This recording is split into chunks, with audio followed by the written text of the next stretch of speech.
અંબાજીના હળામ માર્ગ ઉપર ખાનગી બસનો અકસ્માત થયો છે, જેમાં 40થી વધુ મુસાફરોની ઈજા પહોંચી હોવાનો અહેવાલ છે। ઈજાગ્રસ્તોમાં બાળકો અને મહિલાઓનો સમાવેશ થયો છે। ખાનગી બસના 2 ભાગ થઈ ગયા છે। ઈજાગ્રસ્તોને હોસ્પિટલ ખસેડવામાં આવ્યા છે, જ્યારે અન્ય ઈજાગ્રસ્તોને ખાનગી કારમાં હોસ્પિટલ પહોંચાડાયા હોવાની વિગતો છે।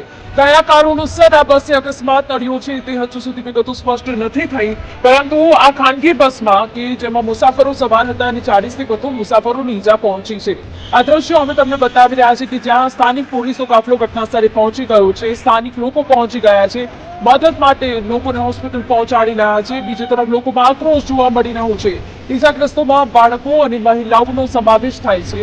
એવી વિગતો છે કે ખાનગી બસના 2 ભાગ થઈ ગયા અને જેમાં અમુક મુસાફરો ગંભીર રીતે ઈજાગ્રસ્ત થયા છે અને તમામ ઈજાગ્રસ્તોને હોસ્પિટલ ખસેડ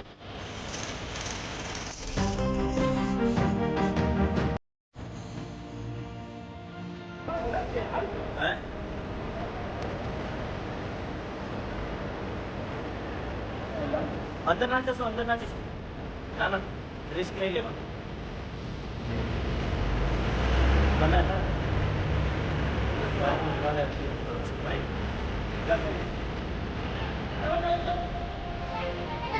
डांस से करो इसका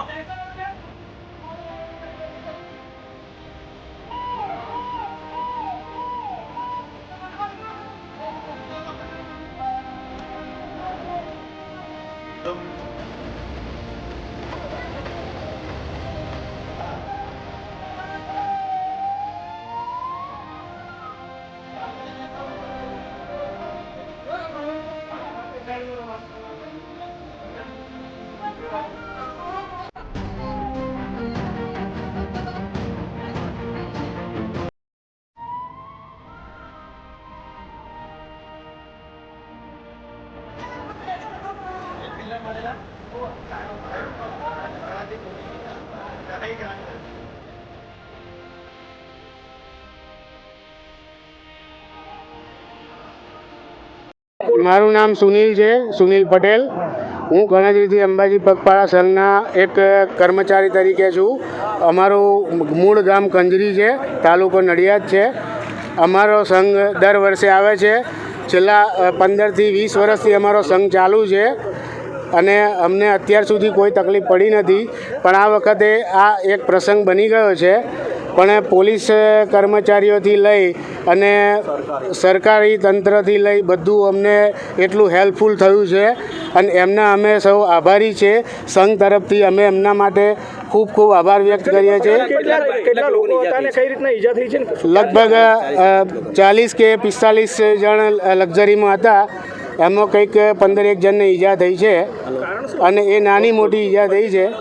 ગાડી પલટી ખાઈ જવાનું કારણ બીજું કંઈ નહોતું, પણ પથ્થર ઉપર ટાયર ચડી ગયું ટ્રાફિકના હિસાબે, એટલે ગાડી પલટી ખાઈ ગઈ છે। બીજું કંઈ છે, કોઈ જાનહાનિ કે કંઈ એવું થયું નથી અને પોલીસ કર્મચારીઓની સારી એવી સહાય મળી છે। એમની માતાજી સાથે એમના પર રાજી રહે અને એમની પોતાની જ મોબાઈલમાં જે ઇન્જર થયા હતા એ બધાને એમણે અંબાજી સિવિલ હોસ્પિટલમાં એડમિટ કર્યા છે।